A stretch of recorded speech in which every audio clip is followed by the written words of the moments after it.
Hey guys, tonight we're sliding back into the year 1917, springtime technically.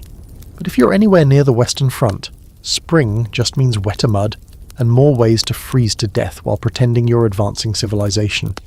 You probably won't survive this one, but that's fine. Very few people did. So before you get comfortable, take a moment to like the video and subscribe, but only if you genuinely enjoy what I do here. Tell me your city and what time it is for you right now. I like knowing where you're listening from. Now dim the lights, maybe turn on a fan for that soft background hum, and let's ease into tonight's journey together. You wake up under a low grey sky that refuses to brighten. It's April 1917, and the Western Front is an endless smear of brown, beige, and death. Your boots are a permanent part of your legs now, two swollen weights of clay. Every step sucks at your ankles with the same tired slurp. Around you, the world hums with the slow rot of old battles and new expectations. The Allies, Britain, France, and a growing chorus of hangers-on believe this spring is different. It isn't. You're standing somewhere near Arras, and the air smells of cordite, rain, and wet horse. Commanders in their distant, dry chateaux speak of renewed offensive spirit. You suspect they've never actually smelled offensive spirit. Out here, it's the stench of sweat and stagnation. The last time anyone tried to charge the German line, half of them came back minus pieces. Still, orders are orders, and the weather, God bless it, shows no sign of cooperating. A historical fact to anchor us. By March 1917, German engineers had already pulled off one of the great logistical magic tricks of the war. They'd quietly withdrawn to a new defensive belt. The Hindenburg Line, a line so deep and intricate that even the mud seemed to fight for it. This was no retreat in shame, it was a calculated shrug. Why hold destroyed villages and cratered fields when you could make the enemy fight for ones you actually wanted? And so you, an Allied soldier, find yourself stumbling forward through the leftovers of Germany's deliberate destruction. Crooked telephone poles, flooded cellars, dead livestock, everything left behind as obstacles. You pass a sign written in mocking English. Welcome, gentlemen, careful, floor newly mined. You laugh, but only because your sergeant does. Here's the fringe bit. Some troops swear that the German trenches themselves groan at night. They say the earth remembers the bodies packed inside its walls, that the barbed wire sings when the wind hits it just right. Whether that's ghosts or just shell-shocked nerves, no one agrees. But at 2 a.m, when the mist slinks over the parapet, it's hard to believe the ground is entirely dead. You crouch near a flooded shell hole and watch as a supply mule trudges past, eyes rolling white. You think of home, of grass, of dry socks. But there's a peculiar calm to this apocalypse. Even the machine guns are quiet tonight, as though the war itself is taking a breath. The rumour is that Germany's gone, retreated wholesale. Some men dream of a march to Berlin by summer. Others, the old hands, just shake their heads. The debate at headquarters goes something like this. Do we chase them? If so, with what? The trenches have swallowed entire generations. Maybe this retreat means hope. But there's another view, one shared quietly by officers who've learned to distrust good news, that the Germans haven't run at all. They've coiled. You see it soon enough. Every mile you advance, you find trenches more deliberate, bunkers thicker, wire denser. The Hindenburg Line isn't one line, but layers of death stitched across the landscape. You're walking into a labyrinth, not a victory. The mud is your first and worst enemy. It eats artillery wheels, drowns mules, and swallows men whole. The more you fight it, the deeper it grips. Someone once joked that Britain's greatest contribution to modern warfare was the invention of waterproof trench boots. You'd laugh if your feet didn't ache like rotting wood. A rain squall hits. Cold, hard, merciless. You pull your coat tighter, but the water finds its way in. Everything smells faintly metallic, like the inside of an old kettle. Behind you, someone's singing off-key. Ahead, artillery flashes ghost against the horizon. What historians still argue about, our open scholarly debate tonight, is whether this spring was truly the Allies' best chance for breakthrough or merely a prelude to exhaustion. Some point to Germany's manpower strain, its split focus with the Eastern Front, its brewing hunger crisis. They argue that if the Allies had pushed just a little harder, the line could have cracked.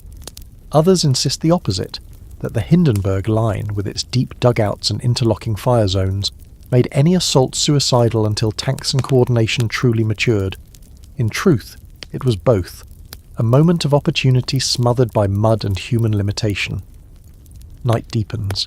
You light a cigarette under your cape, cupping it with both hands to hide the glow. Tiny orange sparks reflect off puddles. Somewhere down the line, a rat squeals. Caught, maybe, by a trap made from an old tin. You've stopped caring whether it's the same rat you fed crumbs to yesterday. The wind changes, carrying a whiff of chlorine from miles away. A leftover gas pocket disturbed by shell fire. You hold your breath. Then, slowly, you let it out. Not tonight, you tell yourself. By dawn, the fog has thickened so much that the world looks like the inside of an old photograph. Grainy, soft-edged, tired. The sergeant tells you to move forward again, to find the new German line. You know he doesn't mean find, he means die trying. Still, you shoulder your rifle and trudge on. Because in this place, spring doesn't mean flowers. It means the next offensive is overdue, and the mud doesn't care whose side it's on. You crouch over a damp map spread on a biscuit tin, tracing lines that mean life or death. Someone has drawn them with such conviction. Thick pencil strokes for hope, dotted ones for doubt. These are the first sketches of what the newspapers will call the Hindenburg Line, though right now it's more rumour than geography. Your commanding officer mutters about defence in depth, a phrase that sounds clever enough to make the mud seem strategic. But what it really means is that every time you think you've reached the German front, you're only at the front of a front of a front. Layers like an onion, except every layer shoots back. You imagine the German engineers in late 1916, retreating not in panic but in method. Men in field grey building an empire of concrete while snow fell. Their trenches aren't trenches anymore, they're fortresses sunk into the earth. You picture them measuring angles for machine gun arcs while Allied artillery hammers uselessly miles away. It's almost poetic, if poetry liked rebar and reinforced steel. A true historical fact. The Germans called this line the Siegfriedstellung, and it stretched nearly 90 kilometres from Arras down towards Soissons. Its forward zone bristled with belts of barbed wire thick enough to stop a tank, which to be fair was still mostly theoretical. Behind that came deep dugouts, underground command posts, and concrete pillboxes disguised under turf. Artillery pieces were tucked into slopes that allowed them to vanish after firing, the very earth closing over their smoke. It wasn't just a defence, it was a withdrawal from insanity into geometry. And you, dear traveller, stand on the edge of it, not knowing whether to admire the efficiency or curse it. By afternoon, the sun fights through clouds long enough to show you the scale of what's ahead. You see trenches curving away like scars on the land, disappearing into the haze. There's a weird stillness. No machine gun chatter, no shells, just distant hammering as German work crews strengthen what you thought you'd just captured. You begin to understand why the spring offensive already smells like failure before it's begun. Nearby, a corporal named Finch squats beside a ruined farmhouse and lights his pipe with a letter from home. She says it's tulip season, he mumbles. The smoke rises blue against the grey. Tulips, flowers that bloom while men crawl through mud. You envy the absurd normalcy of it. The fringe fact tonight. Rumour has it that somewhere along the Hindenburg Line, German engineers built secret electric traps into the barbed wire, low-voltage wires powered by bicycle generators, meant to shock any soldier stupid enough to touch them. Most historians think it's nonsense, but some diaries mention singing fences that hummed even when no wind blew. Maybe that's just shellfire resonating through the wire. Maybe not. In a war of superstition, the line between invention and insanity blurs fast. You crawl forward to an abandoned trench, one of the old German positions left behind. The walls are lined with duckboards, surprisingly clean. There's graffiti carved into a plank. Bisbold, Tommy. See you soon. You stare at it too long, wondering if the man who wrote it is waiting just ahead with a machine gun pointed your way. Above ground, officers talk about attacking in a matter of weeks. The logic goes like this. The Germans have given up ground voluntarily, which means they're weak. The reality, they've chosen the ground they want to die on. But optimism is a ration no one's ready to forfeit yet. That's when you hear the first rumble, not thunder but wagons, hundreds of them, groaning with shells and planks. You're not attacking today, but the front is already preparing to. The roads, if you can call them that, are rivers of filth. Men and horses sink to their knees. Supply trucks stall and must be pushed by entire platoons. The British Army's solution? More planks. So you spend your evening laying duckboards across miles of quagmire, turning wood into bridges for death. Every thud of your hammer echoes into the empty night. Here's the open, scholarly debate for this section. Did the Hindenburg Line save Germany, or just delay the inevitable? Some military historians claim it bought a crucial year. Time to regroup, repair morale, and bleed the Allies dry. Others argue it was a strategic retreat that conceded initiative forever, letting the Allies frame every move as progress. What's certain is that it trapped both sides in a fresh cycle of futility, just when the world thought it might finally be ending. You lie down that night in a shallow trench filled with the perfume of rotting straw and cordite. The stars appear briefly, pale pinpricks behind drifting smoke. You can hear the Germans digging somewhere out there, tiny metallic clicks in the distance like beetles gnawing steel. Finch mutters a prayer beside you, not for victory but for dry socks. You think that's fair. The war's gotten small like that, measured in socks, rations, inches of wire. The grand speeches are miles behind you, safe in London and Paris, while you measure survival in hours. When you finally close your eyes, you dream of clean lines again, of maps, pencils, blueprints. You dream of the Hindenburg Line drawn perfectly straight across a peaceful countryside. You dream it's just a road, not a graveyard. But when dawn comes, and you rise to the sound of shells testing their ranges, the world reminds you that every line on a map costs lives to erase. Dawn creeps in through mist the colour of dishwater. You're half asleep, half soaked, and fully regretting the optimism of last night's briefing. The brass told you this was an opportunity, Germany's retreat, a gift-wrapped invitation to finally end the war. But standing here, squinting at the horizon while the rain thickens, you can't shake the feeling that someone's misread the handwriting on that invitation. The plan, or rather the argument disguised as one, is simple. The Germans are pulling back, so the Allies must push forward. The French High Command insists that pursuit means victory.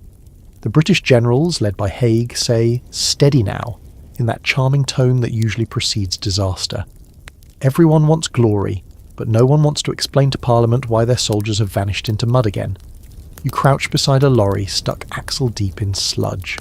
The driver, a kid who looks about 12, is swearing at the wheel with creative efficiency. The engine coughs, dies, coughs again. "Same as the war," he mutters. "Never ends, just wheezes." You help him shove the thing forward, boots sliding, shoulders shaking, laughter turning to curses. There's a moment of triumph when the wheels catch, and then it sinks deeper. Perfect metaphor. Overhead, a flight of biplanes drones by, their wings shimmering with water. They look delicate, like dragonflies, yet they carry cameras instead of guns this morning. Reconnaissance is supposed to tell command where the Germans have gone, but what the pilots really see are empty fields, wrecked villages, and the occasional flare from a withdrawing rear guard. The enemy's just far enough ahead to stay invisible. Historically speaking, this was one of the Allies' most confusing weeks. Reports from the front contradicted each other. Some units said they were advancing unopposed, others said they'd been shelled by phantom batteries. Communication lines lagged behind the advance, tangled in wreckage and weather. Orders arrived 2 days late. A regiment might attack a village already abandoned, only to be ambushed at the next one, because the Germans knew precisely where the ground favoured defence. You trudge along what used to be a road. Now it's a collage of dead horses, broken wagons, and the occasional shell crater filled with rainwater. Someone's placed a wooden sign at a fork in the path, hand-painted in dripping letters, "To Berlin, straight ahead." No one laughs this time. The fringe fact for tonight. Near the village of Croisy, soldiers swear they found decoy trenches, perfectly dug, carefully wired, but entirely empty. A labyrinth of fake fortifications designed to lure artillery fire. The German army, it turns out, was playing psychological chess while everyone else was still slogging through checkers. Some even reported scarecrows in grey uniforms propped along the parapets, helmets glinting to draw snipers. One officer supposedly saluted one by accident before realising the man had straw hands.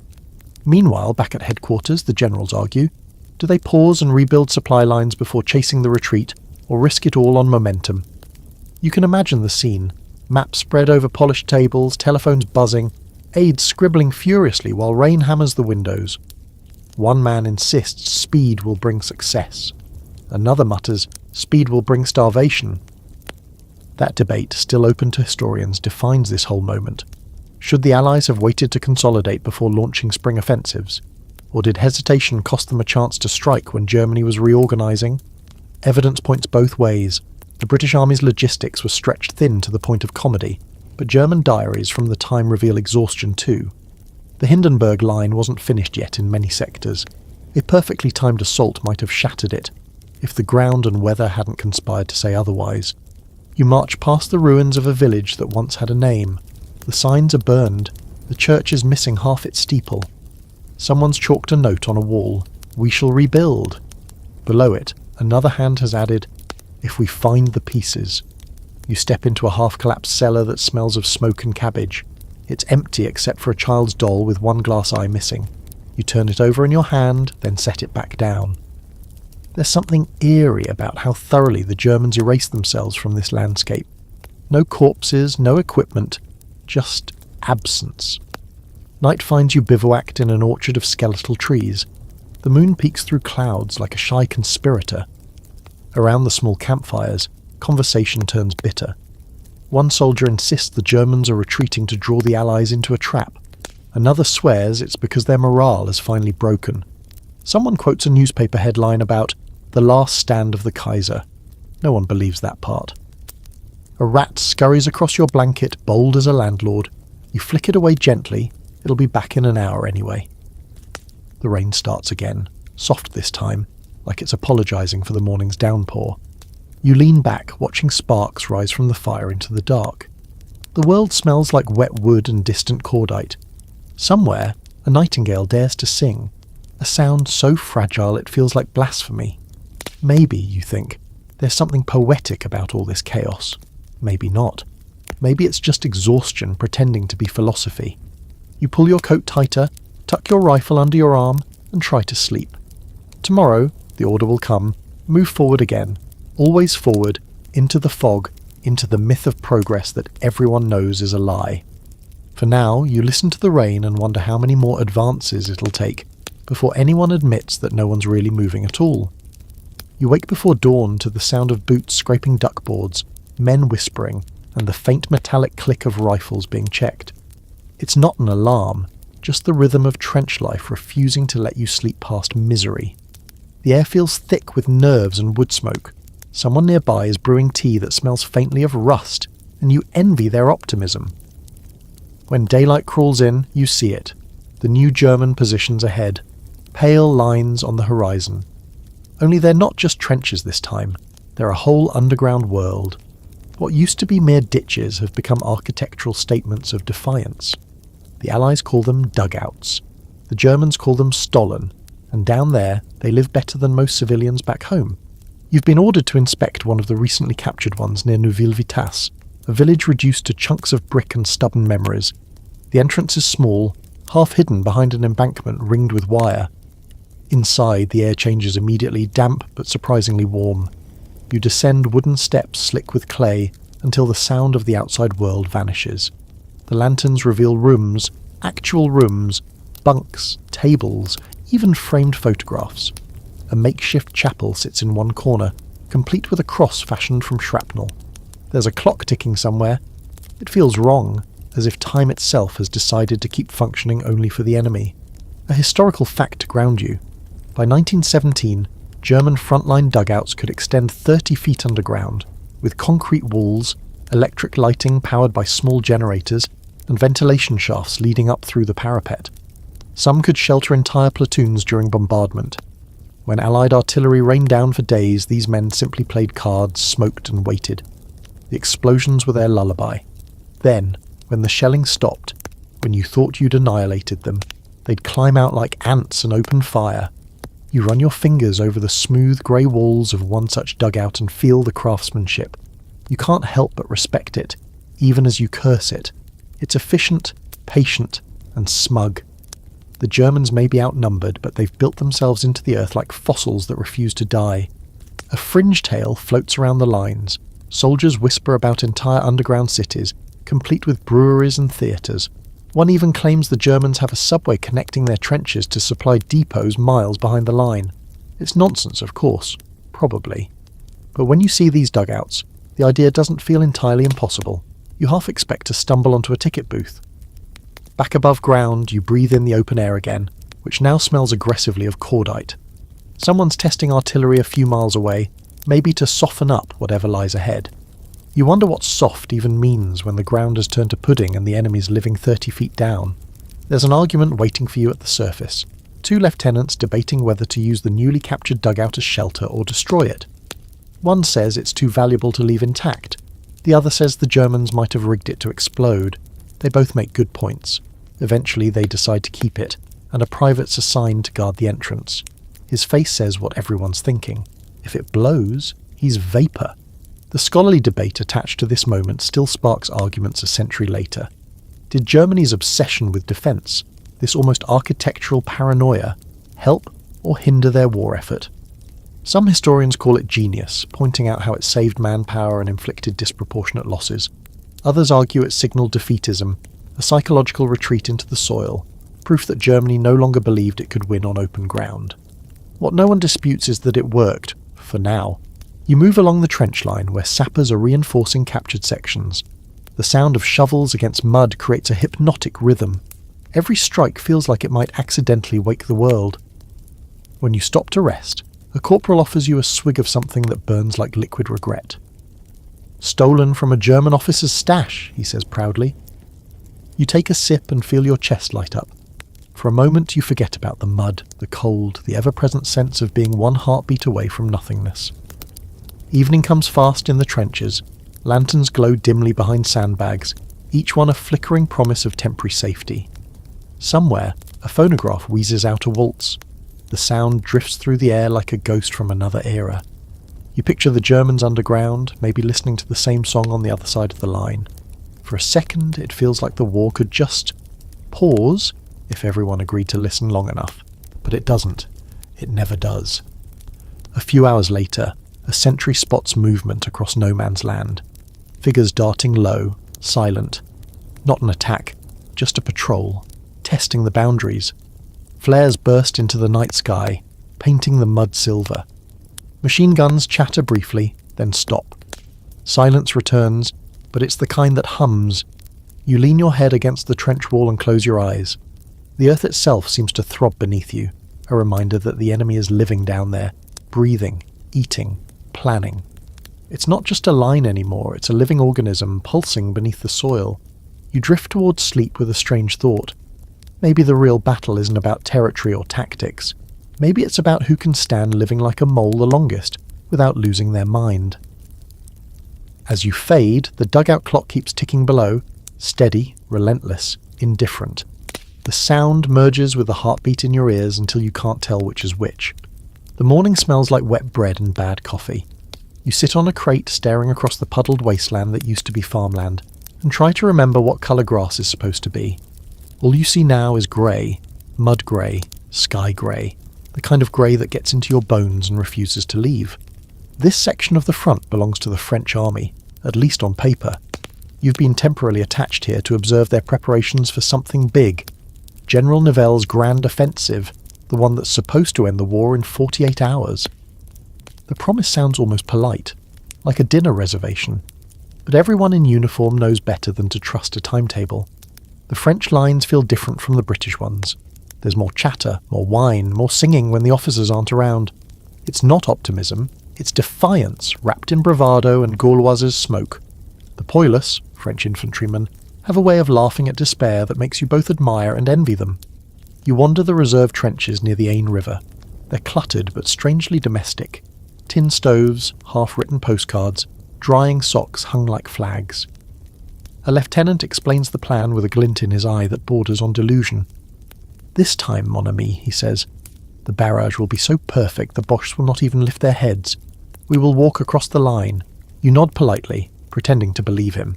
The truth is, you've heard the same speech every season since 1915. The difference now is scale. Nivelle's offensive will involve millions, an orchestra of artillery and ambition, stretching from Soissons to Reims. The idea is mathematical. Overwhelm the Germans with precision timing and spiritual momentum. The general himself has said, "We shall break through with certainty, and the war will be finished."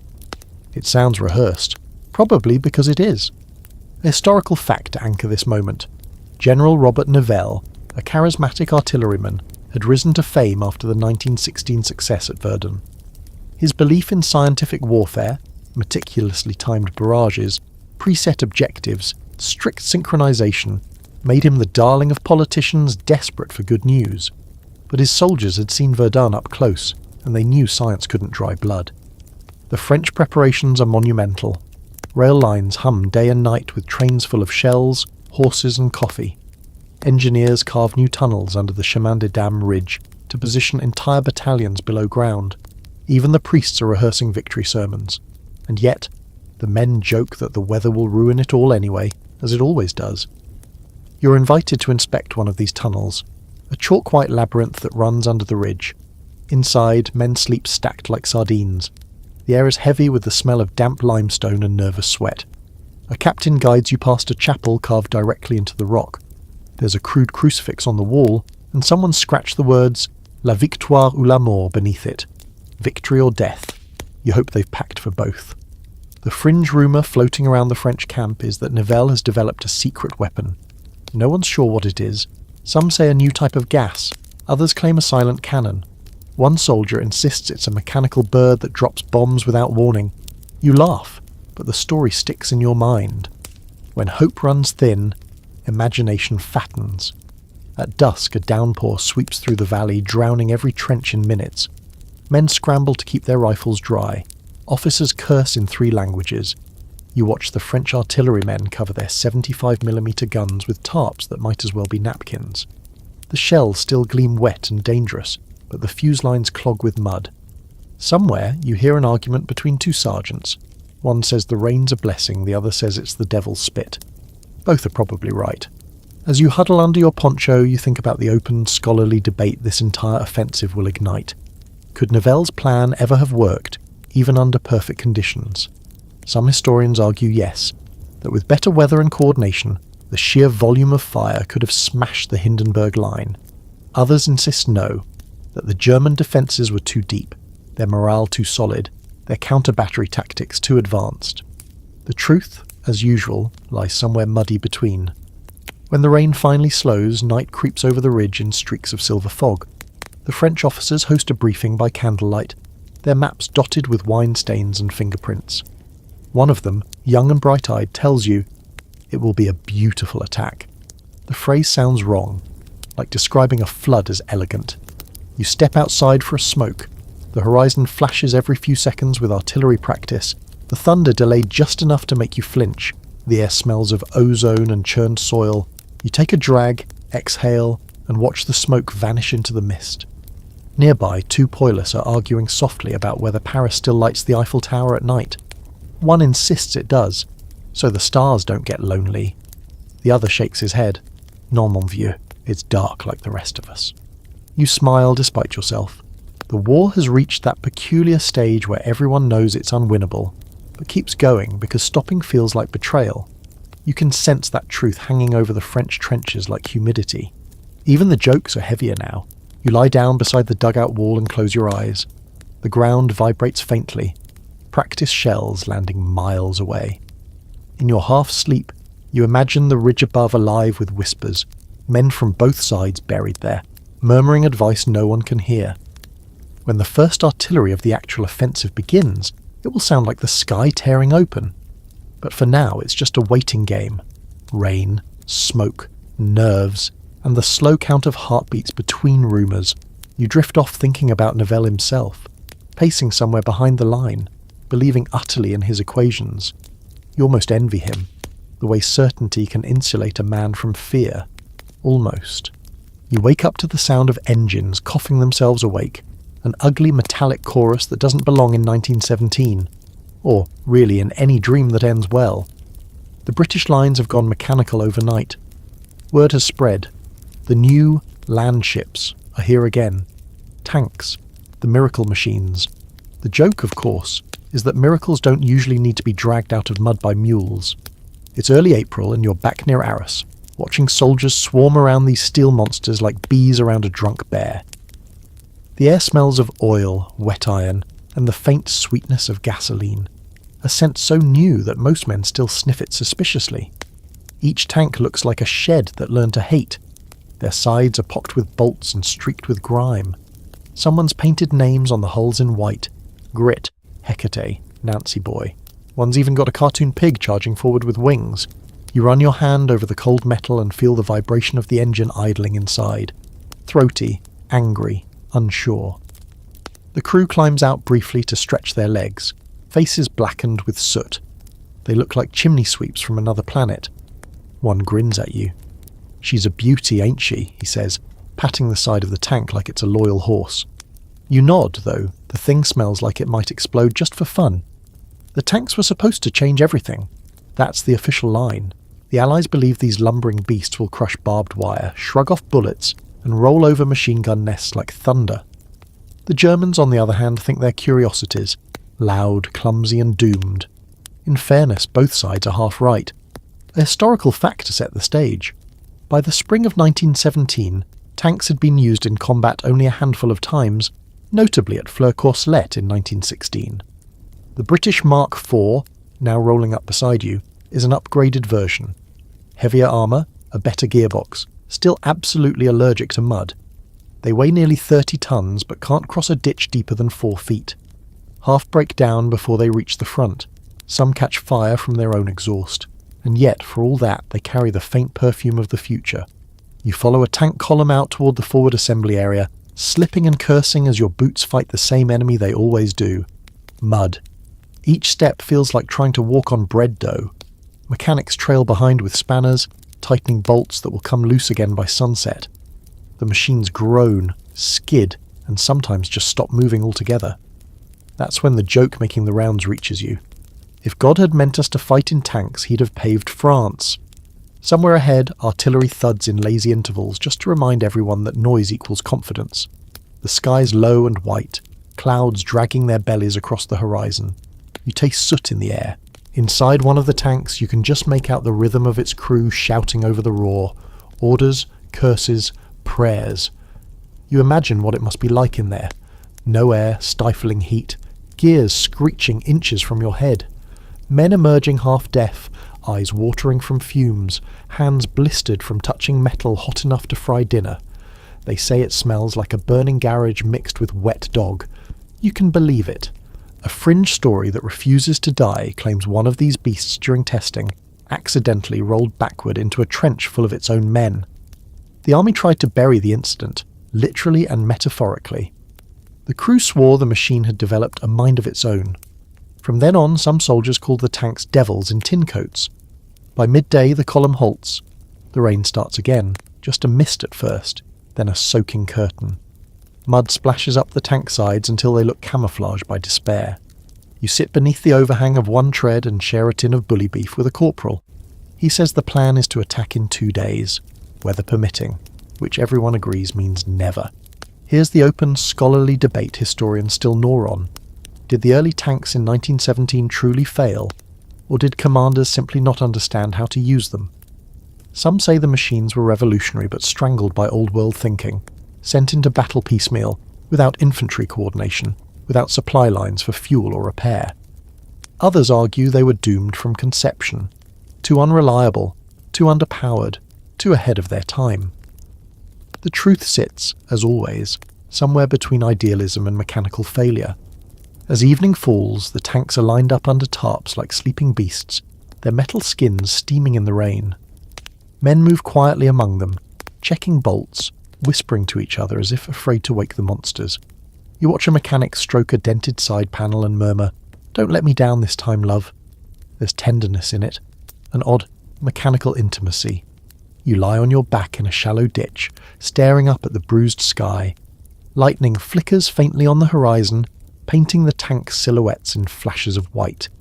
They look prehistoric, as though some primeval herd has wandered onto the battlefield and decided to stay. In that moment, you can almost believe the future is trying to crawl out of the mud, clumsy, coughing, half-born. You can almost believe progress has gears and treads and a terrible engine hum. Then the rain thickens, the thunder rolls closer, and one of the tanks sputters to life without warning. The noise shakes the ground, a metal roar cutting through the storm.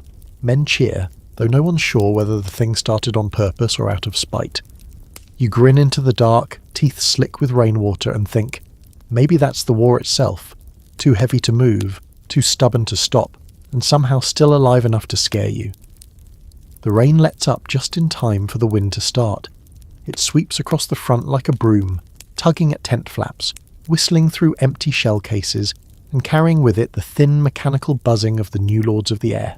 When you first look up, you almost mistake them for birds, wings glinting, looping lazily above the trenches. Then the sun catches on the wires strung between struts, and you realise they're not birds at all, they're planes. You tilt your head back and watch as two shapes dance far overhead, tracing awkward circles like dragonflies that hate each other. There's a stutter of gunfire, almost too faint to hear, then one dips sharply. For a moment it looks graceful, like a leaf falling through sunlight. Then the smoke starts, and it becomes a funeral in slow motion. A young British observer beside you mutters, "That'll be one of ours." He says it as if he's ordering breakfast. It's easy to forget, slogging through the mud, that the war above is a different world entirely. Quieter, cleaner, deadlier. The sky has become its own battlefield, where men die not in mud but in blue air. You feel a strange envy for them. At least their horizon is open. Then you remember that open horizons also make good targets. A historical fact to lift us upward. By spring 1917, air combat had evolved from novelty to necessity. Both sides fielded squadrons of fighters and reconnaissance craft, their wood and canvas wings bristling with machine guns. The British had the new Sopwith Pup and Nieuport 17. The Germans answered with the Albatros D3, a sleek predator painted in gaudy colours. April would later earn the grim nickname Bloody April for the sheer number of Allied pilots who wouldn't return. You're standing near an observation post as an officer fiddles with a telephone line connected to the artillery command. The whole point of these aerial duels is information, spotting enemy positions, correcting artillery fire, mapping trenches. Every crater, every bunker, every strand of wire you'll soon charge toward has probably been photographed from 2,000 feet above. And yet, for all the effort, the maps are still wrong half the time. The wind picks up again. Somewhere behind you, a group of soldiers point skyward. A formation of 5 British planes appears, sunlight gleaming off their roundels. The men cheer as if watching a parade. Then, almost lazily, 3 smaller dots rise from the German side. The cheering stops. You can feel the collective inhale of hundreds of throats, the shared instinct to watch destruction unfold. You see flashes, tiny, rhythmic, like camera shutters. That's machine gun fire. For a few minutes the planes chase each other across the sky, looping and rolling until they blur into the clouds. You lose sight of them. Then faintly a distant crump as something crashes miles away. The observer beside you shrugs. "Either one of ours or one of theirs," he says. "Doesn't matter. There'll be another up tomorrow." The fringe rumour floating around the trenches says German ace Manfred von Richthofen, the Red Baron himself, paints not just his plane but his dog, his car, even his teacup red. Some claim he's bulletproof, others that he drinks champagne from the skulls of fallen enemies. You doubt all of it, though you secretly wish at least part were true. Every war needs a legend to give the horror shape. That evening you're invited to the forward observation bunker to listen in on an artillery coordination call. It's a strange new form of warfare, pilots circling high above, dropping message canisters or signalling with flares, while men below mark maps and shift gun ranges accordingly. The sky and earth have become partners in the world's most violent waltz, and still half the shells land nowhere useful. The scholarly debate tied to this stretch of sky is one of philosophy as much as history. Did air power in 1917 really matter strategically, or was it just another romantic illusion of modernity? Some historians argue that aerial reconnaissance revolutionized artillery accuracy and coordination. Others suggest it merely added spectacle without substance, since communication technology couldn't keep up. What's clear is that for the first time war had taken flight and refused to come back down. You step outside the bunker at dusk. The clouds glow faintly orange from distant shellfire, the whole horizon flickering like the heartbeat of a dying star. A single aircraft limps overhead, trailing smoke. You can hear the sputter of its dying engine, a cough, a wheeze, then silence. The plane drifts downward, catching briefly on the wind before vanishing behind the ridge. You don't hear the impact, but you imagine it anyway. Somewhere, a gramophone scratches out a tune from the home front. A waltz, maybe. something sentimental about Paris or springtime. The music floats up, merging with the wind, and for a second it almost sounds like the engine song of another plane. You light a cigarette and imagine what it would be like to look down instead of up, to see this entire world of mud and men reduced to miniature scars in the earth.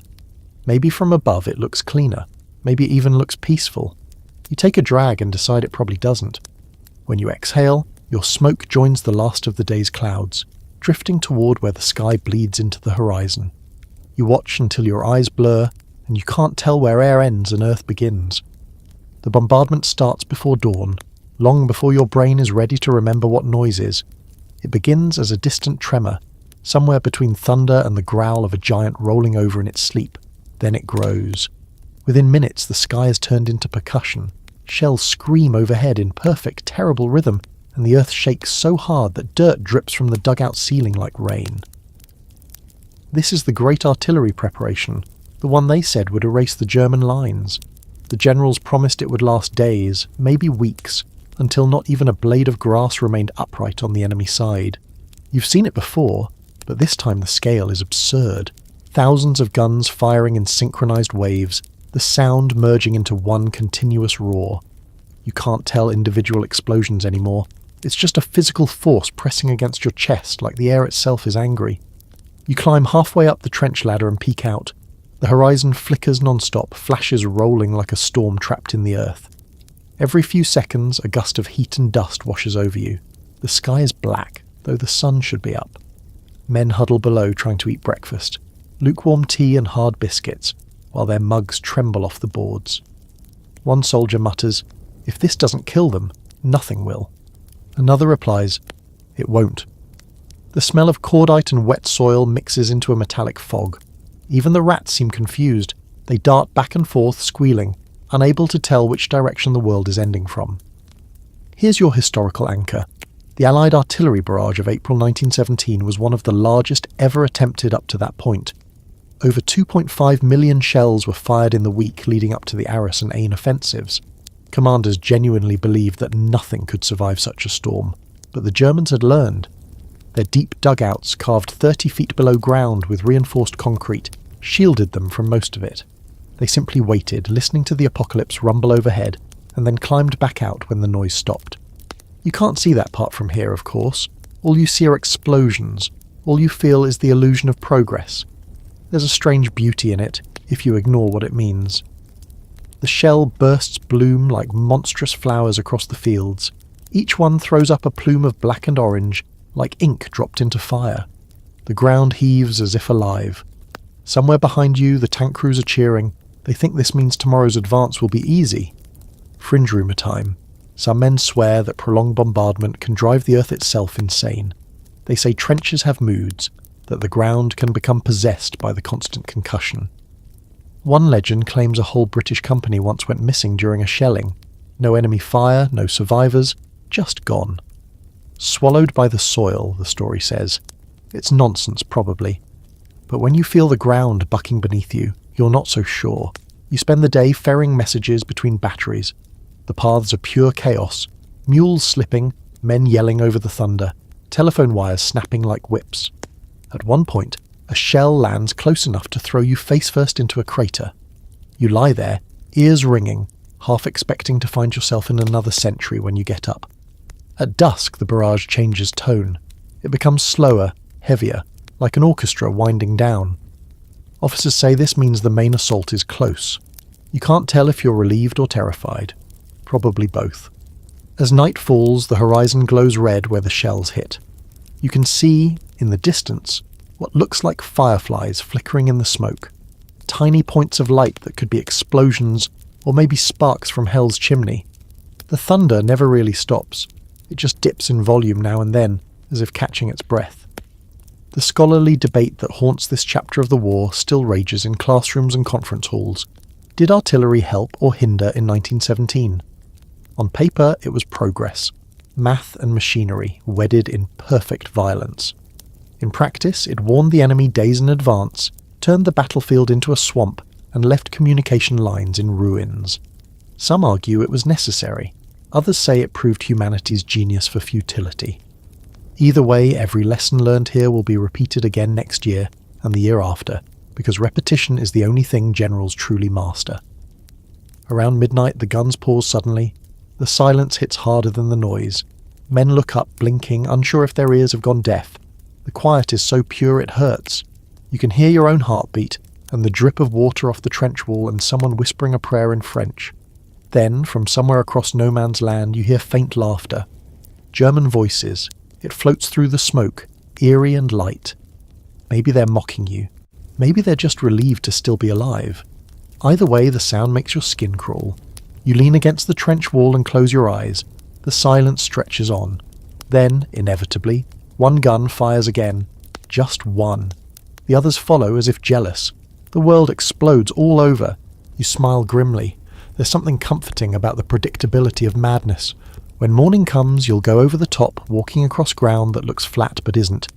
Every inch of it cratered and waiting to eat you. For now, you sit in the dirt, sip what's left of your cold tea, and whisper to the earth, try not to be too hungry tomorrow. When the morning of April 9th, 1917 finally arrives, it feels less like dawn and more like a stage light switching on. The entire front glows pale grey beneath a curtain of drizzle. You hear whistles slicing through the air, high, sharp, metallic. That's the signal.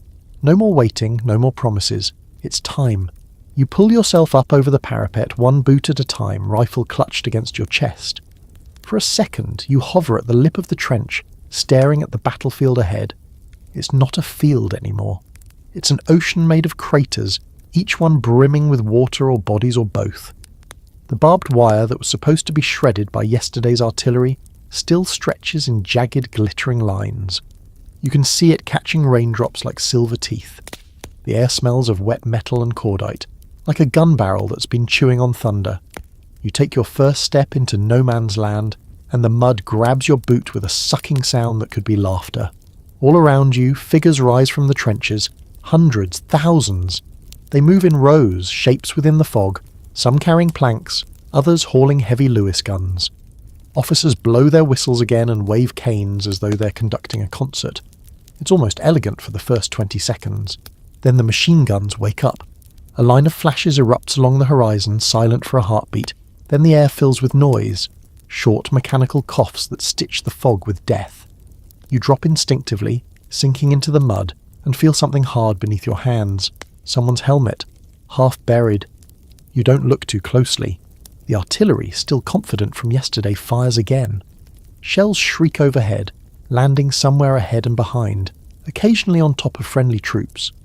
The timing of the creeping barrage is supposed to be perfect, advancing a few yards ahead of you like a deadly curtain. In practice, it's either too slow or too fast.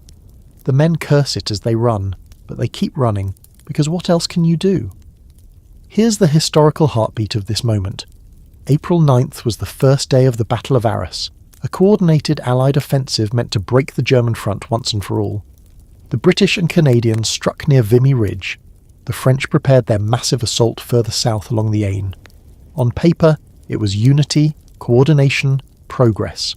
On the ground, it was chaos wrapped in fog. A shell lands close enough to lift you off your feet. The sound disappears for a few seconds, replaced by a high ringing that feels like it's coming from inside your skull. When you stand again, the world has lost all perspective. Men crawling, shouting, falling in slow motion. The fog makes everything dreamlike, as though you're watching a memory of someone else's nightmare. A fringe story born out of this morning claims that some soldiers, half deaf, half mad from shell shock, mistook the fog for poison gas and refused to move until officers physically dragged them forward. Others say they walked calmly through it, convinced they were already dead, and the grey mist was heaven. You don't know which version is worse. You push forward. Every few yards, the mud changes consistency, sometimes like soup, sometimes like glue, sometimes like a trapdoor waiting to swallow you. You reach what's left of a German trench. It's barely a ditch now, its walls collapsed inward. A body hangs over the edge, perfectly preserved by the cold, face covered in white chalk. You can't tell which side he fought for. You duck inside, gasping. The air smells of damp wool and burnt explosives. Someone's left a coffee tin still half full on a makeshift shelf. You drink from it without thinking. It's cold, bitter, and beautiful. Outside, the battle has turned into a series of echoes. The fog makes everything closer and farther away at the same time. You can't tell whether the shouts belong to your side or theirs. You peek out and see figures moving along the ridge, their silhouettes blurred. One raises his arm, pointing, and the machine guns roar again. The scholarly debate about days like this will never really end. Was the creeping barrage conceptually sound, a clever fusion of timing and firepower, or just another illusion of control in a place that hated control? Some historians insist it saved lives by suppressing enemy defences. Others argue it killed as many Allied troops as it protected, since synchronization often broke within minutes. What's undeniable is that the battlefield became a laboratory for trial and error, and the error part usually involved people. You crawl up the slope, boots squelching. Around you the men move like ghosts, silent now except for the grunts of effort. A sergeant shouts something, maybe forward, or maybe your name. You can't tell through the din. Then the fog thins for just a moment and you see it. The German line still standing. The wire is mostly intact. Behind it, shapes move calmly, methodically, as if this entire apocalypse is routine. You think about their dugouts, their electric lights, their patience. You feel a flicker of something that isn't fear exactly, more like understanding. They've been waiting for this. You dive into a shell hole just as another machine gun bursts open, spitting dust and splinters into your face. When it stops, you realise the silence that follows isn't silence at all. It's just absence. You look around and notice how few of your comrades are still upright. It's only been an hour. You press your face into the mud trying to remember how to breathe. The rain starts again, light and mocking. You whisper to yourself. 48 hours, they said. The words dissolve into the wind. For a moment the sky brightens, a shell burst reflecting sunlight, and you catch sight of the ridge beyond, still unreachable. Then the light fades, and the world shrinks back to grey. You close your eyes and listen to the guns, their rhythm almost musical now. The song of 1917, the melody of ambition meeting reality. You lie there in the shell hole, mud sucking at your sleeves, and try to remember which direction forward even is. The fog has thickened again, swallowing landmarks, muffling sound. Somewhere behind you a whistle blows, sharp, urgent, but it could just as easily be a bird that hasn't gotten the memo the world's ending. You glance at your wristwatch, but it's packed with dirt and dead time. Then, out of the haze, comes the faint rhythmic pounding of artillery landing just ahead. That's the signal. The creeping barrage is moving and you're supposed to follow it. Theoretically, it's simple. Advance exactly 50 to 100 yards behind the line of explosions, so that the enemy's forced to keep their heads down while you approach. In practice, it's like trying to dance with a blindfold while your partner occasionally throws grenades. You haul yourself upright and start moving again, bent low, boots sliding in mud. The horizon flickers with constant bursts, each one thudding in your chest. The timing is impossible to judge. You're either too close to the barrage and risk being vaporized, or too far and give the Germans time to reload.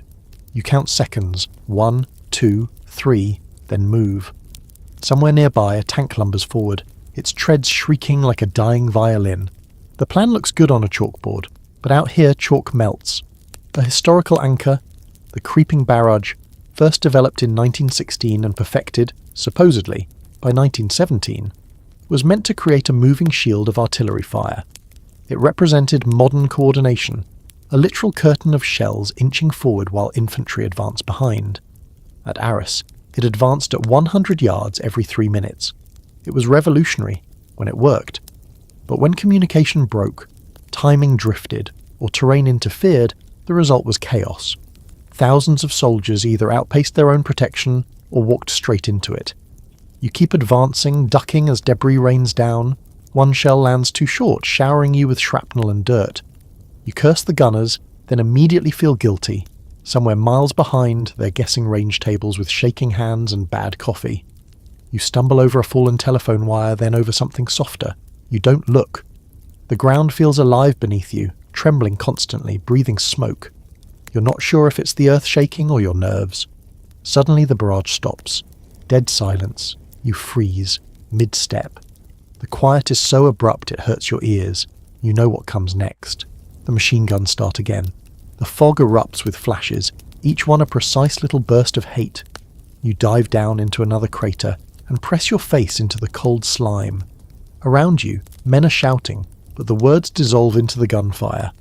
A few yards away, someone tries to stand, only to crumple backward, as if yanked by invisible strings. You press your rifle to your chest, waiting for orders that never come. The creeping barrage has kept creeping, unaware that the infantry stopped. You can hear it still, pounding somewhere far ahead, its explosions fading. It's gone without you, leaving you naked in the gap. This right here, is the myth of coordination, the cruel math of modern war. The idea that technology can replace luck. You feel anger rise, not at the enemy, but at the system itself. The perfect machinery of confusion that keeps spinning no matter how many bodies jam the gears. You look up again. The rain has turned to sleet. Through the fog you can just make out the outlines of concrete shapes. Low, squatting, almost invisible. German pillboxes. You didn't even see them until now. They blend into the earth, each one a little tumour of grey. You raise your rifle, knowing it's useless. Here's your fringe fact of the night. Rumour has it the Germans decorate their pillboxes inside. Curtains, pictures, even potted plants. One captured soldier allegedly told his interrogators that their officers dine underground on real plates while battles rage above. It passes the time, he said. You want to laugh, but a bullet skips off a rock inches from your head. Maybe the flowers help them aim better. Your platoon sergeant crawls up beside you, mud caked on his eyelashes. We've lost the barrage, he says. You almost want to answer, we've lost everything else too. Instead, you nod. Orders come to regroup in a sunken road about 50 yards back. 50 yards might as well be the moon. You start crawling. Each movement feels like it weighs 10 pounds. Around you, the fog hides everything except what's close enough to kill you. Somewhere a tank tries to turn and gets stuck, one tread spinning hopelessly. It growls, whines, then stops.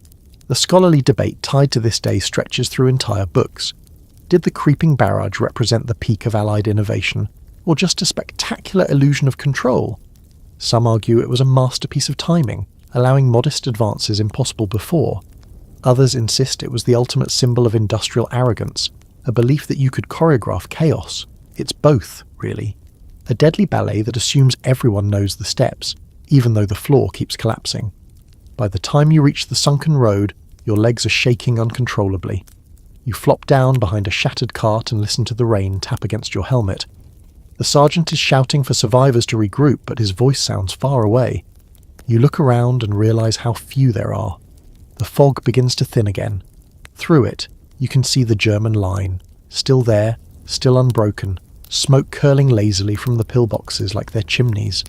You think about the planners back in London who drew perfect arrows on maps. You wonder if they've ever been this cold. A shell lands behind you. The shockwave rolls through your bones. You grab the edge of the road and hold on, eyes shut tight. When it's over, you open them to find the world washed out again, blank and colourless. You're alive, somehow. You start laughing softly, the sound half hysterical, half relief. The man next to you stares, then joins in. Two madmen in a hole, laughing while the sky reloads. That's when you realise what this spring offensive really is. Not a battle, not even a strategy. It's theatre. A performance for a world that needs to believe progress exists. And you, my friend, are a very small actor with terrible lighting. You blink the grit from your eyes, trying to focus on the shape ahead. A mound of dirt, low and rounded, like a burial hill that forgot to lie still. Only when it spits fire do you realise what it is. A pillbox. It's not much to look at. A squat bunker of concrete barely 6 feet high, almost blending into the churned-up landscape. You'd never spot it if not for the faint orange flash in its slit-like window. Machine gun fire rattles out again, tearing into the mud around you. You duck instinctively, splinters of wet earth pelting your face. The sergeant beside you growls something unprintable and waves his arm toward it. That's your beauty, lads. Get close, get the grenades in the slot. The words sound heroic until you realise what he's actually saying. Run straight into the teeth of hell. You crawl forward a few yards, the air alive with buzzing bullets. Each one snaps past your ears like angry insects. The ground smells of cordite and churned clay, the scent of a freshly opened grave. You can feel your heart hammering against your ribs. Not fear exactly, just the body's protest against statistics. A historical truth about these monsters. The Germans perfected pillboxes by 1917, turning them into the backbone of their defensive network. Built from reinforced concrete and often half buried in slopes, each one could house a machine gun crew and survive direct hits from heavy shells. They overlapped their fields of fire so precisely that any attacker caught between two would be diced before reaching cover. The Hindenburg Line wasn't just trenches. It was these cold little fortresses stitched together like a chain of tumours across France. The men around you move in fits, short sprints between shell holes. Someone shouts that they'll flank the bunker. Another voice yells not to bother, there's another behind it. You know both are probably right. You flatten yourself into the mud and wait for a lull. The machine gun pauses for just a breath. Maybe a reload, maybe mercy. You take the chance. Sprint, drop, crawl, breathe, repeat. Each crater feels like a temporary grave you check yourself into for safety. You find yourself beside a corporal named Latham, a quiet man with a face like a worn coin. He's pulling the pin from a Mills bomb with his teeth. "Keep your head down, mate," he mutters, then rolls the grenade forward. It arcs beautifully, a perfect little pitch, and lands just short of the bunker slit. The explosion rocks the ground, more noise than effect. When the smoke clears, the pillbox coughs back to life. Latham stares, then laughs, short, incredulous. Still there, the stubborn bastard. That's when you notice something strange. The pillbox has been hit so many times that the concrete looks blistered, pockmarked with half-buried shell fragments. Smoke seeps from cracks like breath. And still, it fires. You realise then that you're not fighting men, you're fighting architecture. Fringe rumour time, some Allied soldiers swore the Germans poured human ashes into their concrete for spiritual strength. Others claimed the bunkers were built by slave labourers who were entombed inside as part of the construction. Both stories are almost certainly nonsense, but standing this close, feeling the thing's vibration through the earth, you can understand how such tales begin. The pillbox doesn't feel like it was built. It feels like it was grown. You and Latham crawl backward, regrouping behind a ridge of shattered planks. The sergeant waves for the signaller, no response. The lines cut again, so he makes the call himself. "Artillery!" Mark target 80 yards forward, left of the burnt tree, except there's no way to call artillery now, not with the phones dead. So he fires a flare instead. Green, hissing as it climbs into the murky sky. For a second, you can see everything. The battlefield illuminated in a sickly glow, the craters shining like mirrors, the dead lying still as punctuation marks. Then the light fades, and the guns start again, though it's anyone's guess where they're landing. Here's your scholarly debate for tonight. Some military historians insist that the pillbox symbolised the perfect balance between old and new warfare. Static defence meeting, industrial strength. Others say it marked the moment humanity stopped pretending war was heroic. No more flags, no more charges, just men crawling toward grey cubes of death, one bunker at a time. The argument feels academic until you see one up close. Then it's just personal.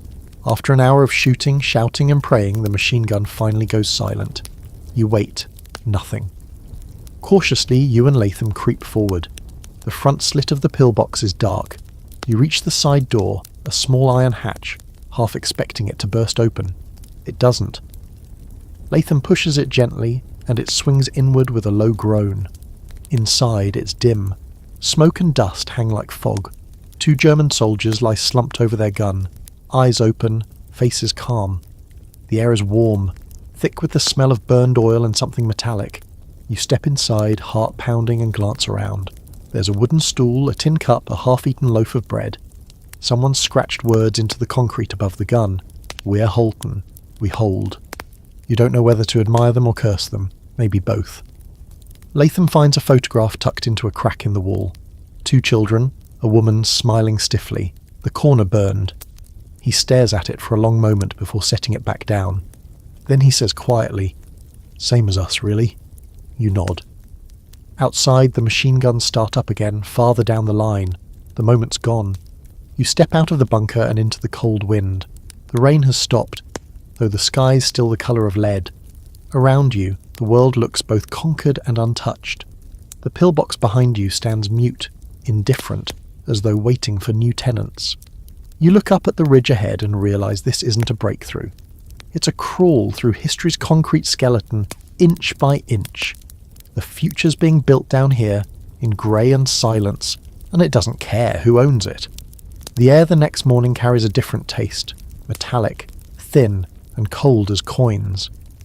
The sound of guns hasn't stopped, but it's shifted somehow, like the orchestra has moved a few miles north.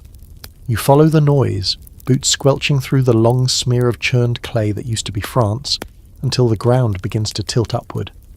Ahead rises a slope of pale limestone and shale. Vimy Ridge. You've heard the name whispered for weeks, half in dread and half in reverence. They say the Canadians are up there now, fighting for every inch, and that somehow, miraculously, they're winning. You reach the forward line in mid-morning. The mist hangs low, curling through shell smoke like ghostly fabric. The Canadians move past you in compact groups, faces streaked with mud, bayonets blackened to kill the shine. They look less like soldiers and more like miners, which, considering the tunnels they've carved under this hill, isn't far from the truth. A historical fact worth savouring. On April 9th and 10th of 1917, 4 divisions of the Canadian Corps assaulted Vimy Ridge, a position the French and British had failed to take for 2 bloody years. Using meticulous rehearsals, synchronised artillery, and detailed contour maps issued to every man, they did what no one thought possible, captured the ridge within days. It wasn't luck, it was choreography written in mud and discipline.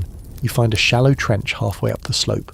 A young Canadian lieutenant leans on his rifle, grinning through a face crusted in chalk dust. "We practiced this more than our wedding marches," he jokes, and you believe him.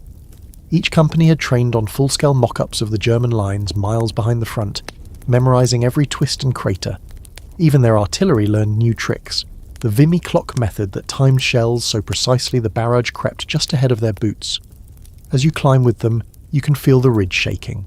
Shells burst above, showering white dust and pebbles. The wind carries that distinctive limestone smell, a dry tang like powdered bone. For once, though, the men around you aren't hesitant. They move steadily, confidently, as if the ground has finally decided to cooperate. You duck into one of their captured tunnels. The walls glisten with condensation, lit by dim bulbs wired to a generator humming somewhere deeper. Carved into the chalk are names, dates, crude drawings of maple leaves. Someone has left a sign pointing toward Toronto subway, next left. It makes you laugh, and the sound bounces down the corridor like a rumour of home. When you emerge again, the top of the ridge looms close. The view, when you finally crest it, steals your breath. Not from beauty, but from the shock of distance. For the first time in years, the Allies can actually see beyond the German line. Miles of open country, fields and roads stretching toward Douai. It feels impossible, like the world has remembered how to be wide again. But the victory isn't clean. The slopes behind you are littered with bodies, the chalk turned pink by rain.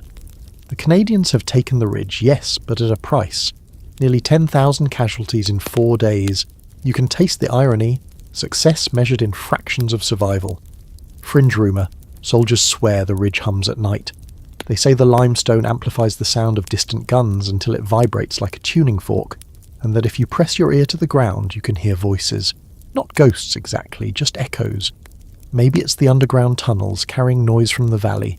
Maybe it's imagination. Still, the ridge feels alive, resonant, humming with the frequency of history being rewritten. By noon, the sky clears just enough to reveal the panorama below. Artillery flashes wink like fireflies across the plain. Officers peer through field glasses, pointing and arguing. The wind up here cuts through your coat, sharp and clean. It smells faintly of victory, a rare scent, unfamiliar but intoxicating. Here's the scholarly tug-of-war historian's still stage over Vimy. Was it a genuine strategic turning point or merely a symbolic triumph? Some insist it broke the German hold on northern France and proved the Allies could learn. Others claim it was a localised success, brilliant but isolated, swallowed by the larger failure of the spring offensives. What everyone agrees on is its legacy. For Canada, Vimy became the moment a young nation found its identity in mud and discipline rather than speeches. You walk the ridgetop until your legs tremble. The wind sings through shattered trees, whistling over empty helmets that lie like metallic mushrooms in the grass. Below, stretcher-bearers move slowly, their outlines blurred by dust. Every few minutes a flare pops, casting short shadows that vanish before you can name them. As dusk falls, you sit beside a captured German gun, its barrel still hot, and watch the valley burn orange under the setting sun. Around you, exhausted Canadians light cigarettes, their faces illuminated from below like campfire storytellers. Someone starts humming a tune, low, steady, wordless. The sound spreads along the ridge until it's hard to tell whether it's humming or the wind. You lean back against the gun carriage, close your eyes, and let the noise wash over you. For the first time in weeks, the air above you doesn't feel hostile. It's just air. You know it won't last. Tomorrow the lines will shift again, and the same guns will thunder somewhere else. But tonight, on this narrow strip of captured earth, there's a pause. A fragile heartbeat between chaos and the next command. You take it. You breathe it in. And somewhere deep beneath your boots, the ridge hums its quiet, stubborn song of survival. You leave Vimy Ridge behind like a half-remembered miracle, one that fades a little more with every step southward. The Canadians stay behind to hold what they've taken, building new trenches atop old ones, planting flags where the earth still smokes. For everyone else, the war moves on. It always does. The train that carries you toward the French sector smells of coal dust, wet uniforms and cold optimism. The men packed inside are quieter than usual, the silence between them full of superstition. They've heard what's next, the Nivelle offensive on the Aisne River, the final push that's going to break the Germans once and for all. That phrase has been used so often it's practically folklore. When you arrive near the front, the difference hits you immediately. The British front had its stoic machinery, but the French one hums with nervous energy. Orders barked, carriages rattling, telephones buzzing, priests mumbling blessings faster than the artillery can fire. Everyone's moving, everyone's certain, or pretending to be. You meet a French staff officer who proudly shows you the plan. The paper smells of ink and sweat. Arrows sweep across the map in elegant curves, each labelled with poetic precision. Premier vague, deuxième vague. You nod politely as he explains that within 48 hours of the first assault, the French will advance 10 kilometres, reach open ground, and sweep north to victory. It will be scientific, he says, as though mathematics could bully mud into cooperation. A historical fact. General Robert Nivelle's Aisne offensive, launched on April 16, 1917, was designed to be a lightning strike. He promised Parliament and the press it would end the war, but the plan relied on impossible timing and perfect morale. Two resources the French army was running out of fast. You march toward the front lines near Craonne. The landscape looks eerily familiar. Shattered woods, flooded trenches, and the ever-present mud. Except here, the mud glows faintly white from the chalky soil. The Chemin des Dames ridge rises ahead, its name sounding deceptively gentle. Ladies' Path, but the guns perched on it speak in thunder. The soldiers here have been preparing for weeks. They call themselves Nivelle's Orchestra, though the joke's worn thin. The atmosphere feels wrong. Too rehearsed, too brittle. The men have been promised glory, but they've also heard rumours.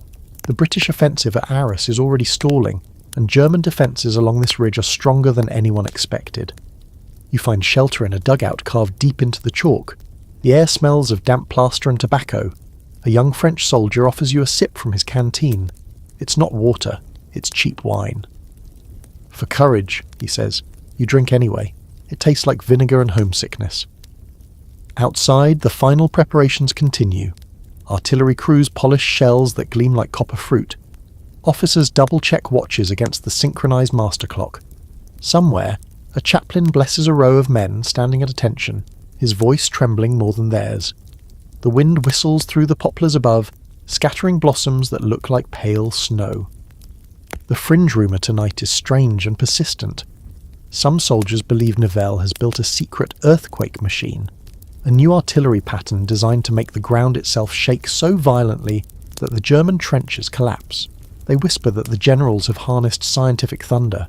It's nonsense, of course, but the belief spreads faster than reason. Hope, it seems, is contagious even when it's absurd.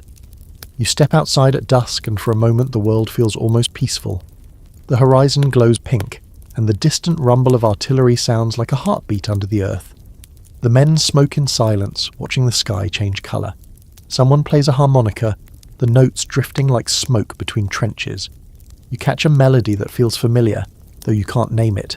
Something soft and French, probably about a girl or a river.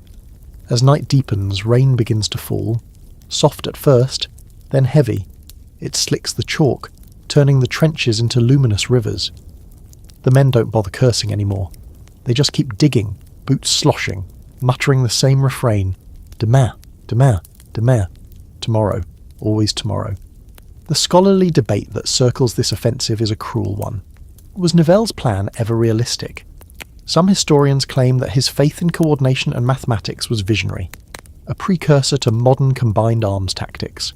Others argue it was delusion wrapped in arrogance, a general's ego measured in corpses.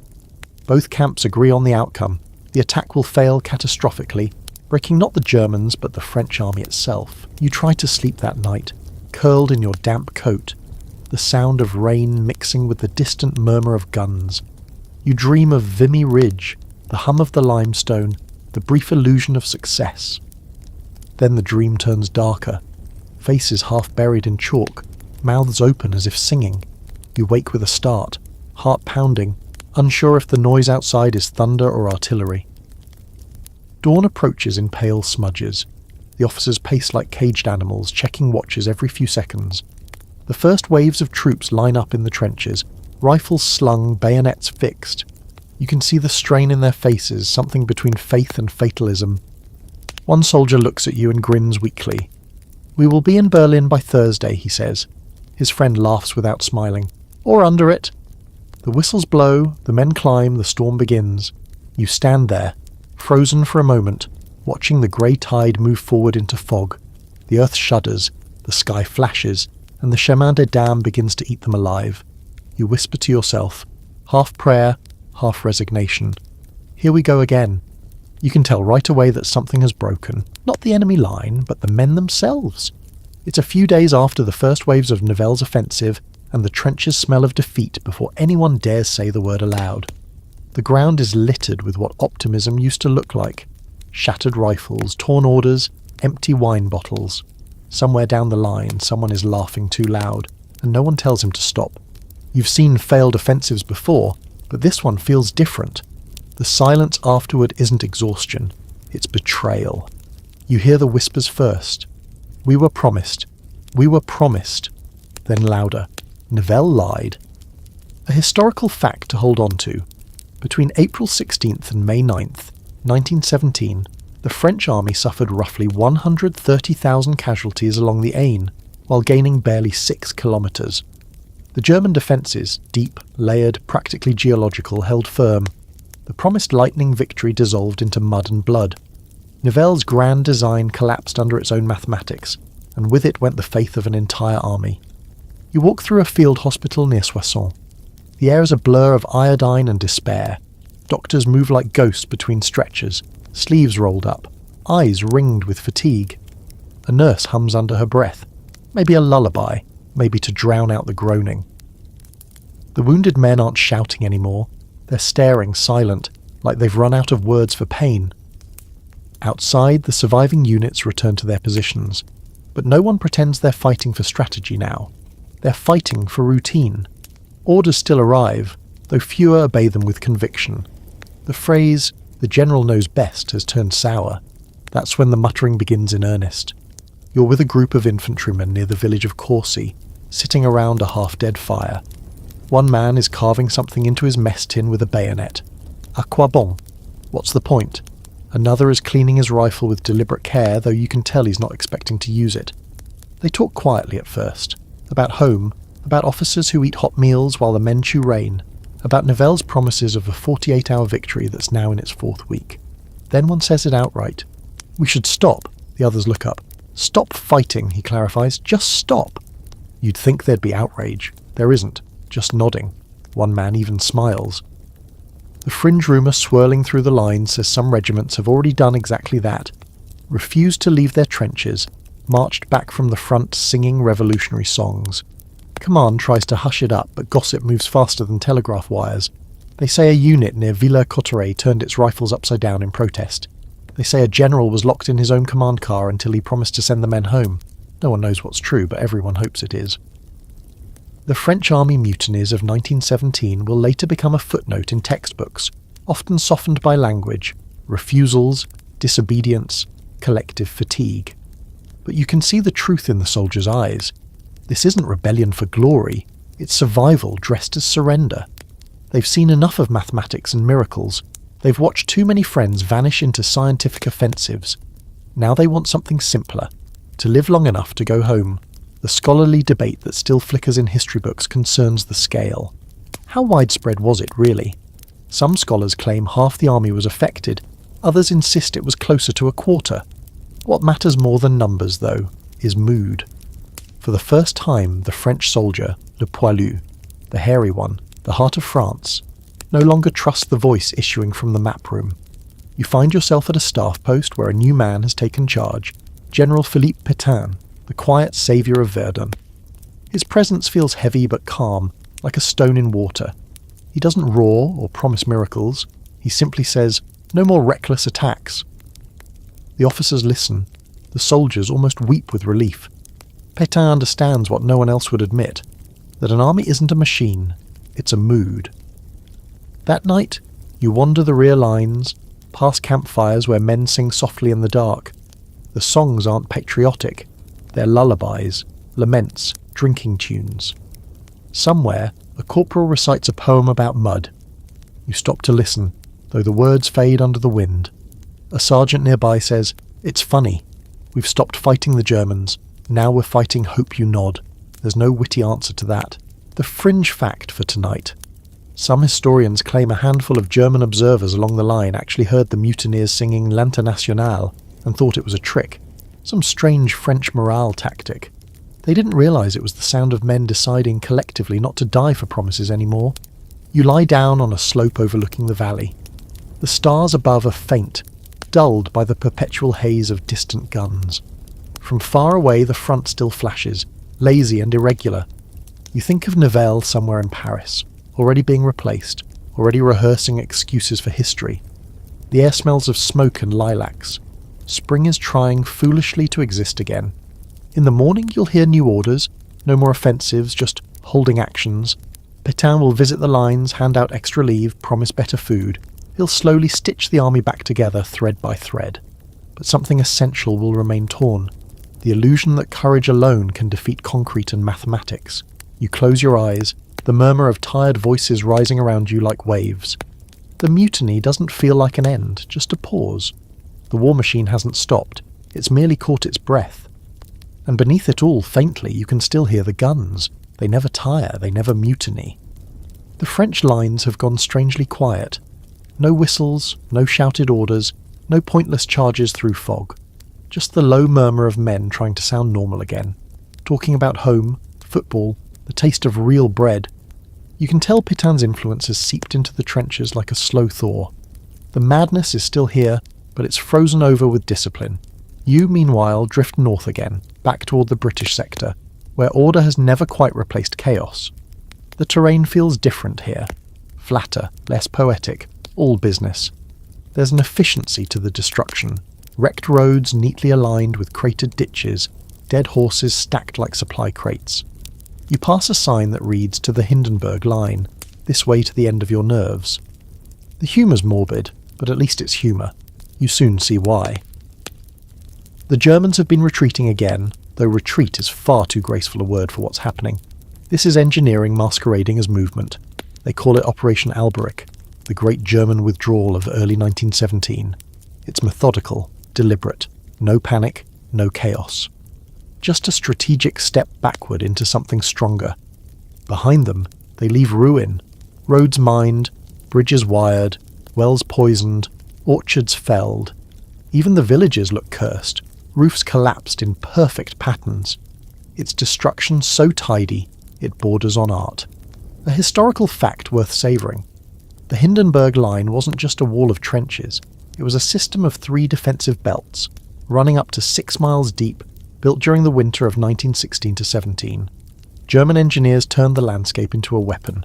The front line was lightly held to absorb pressure, the second to counterattack, and the third to ensure that no breakthrough ever lasted. It was elastic defence at its finest, designed not to win quickly but to never lose. You follow a patrol through one of the newly abandoned zones. The silence is unsettling. Even the birds sound cautious. Every farmhouse is a trap waiting to happen. Doors wired to grenades, wells lined with explosive charges, wine bottles filled with petrol. The men move carefully, whispering to one another. Every creak of wood sounds like a trigger. You reach a crossroads where a German sign still stands, written in neat Gothic letters, Bis zum nächsten Mal, Freunde. Until next time, friends, someone has drawn a moustache on the F you can't tell whether to laugh or salute. Fringe rumour. British intelligence insists the Germans use civilians as forced labour during the retreat, driving entire villages ahead of them to rebuild new positions.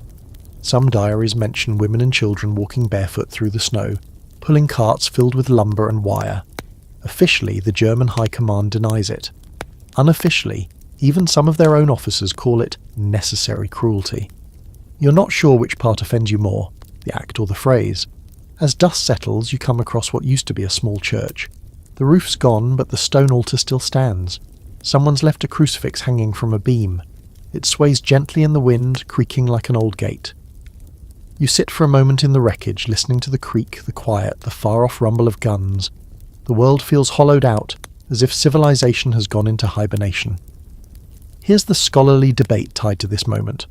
Was the German retreat a stroke of genius or an act of desperation? Some historians argue it saved their army, shortening the front by 40 miles and forcing the Allies to attack prepared ground. Others claim it was a confession of exhaustion, proof that Germany too was bleeding beyond repair. The truth is likely both. The Hindenburg Line was efficiency born from fatigue, strength disguised as retreat. Night falls sharp and cold. You huddle with the patrol in a crater beside what used to be a railway line. Someone passes around a tin of condensed milk, thick and sweet.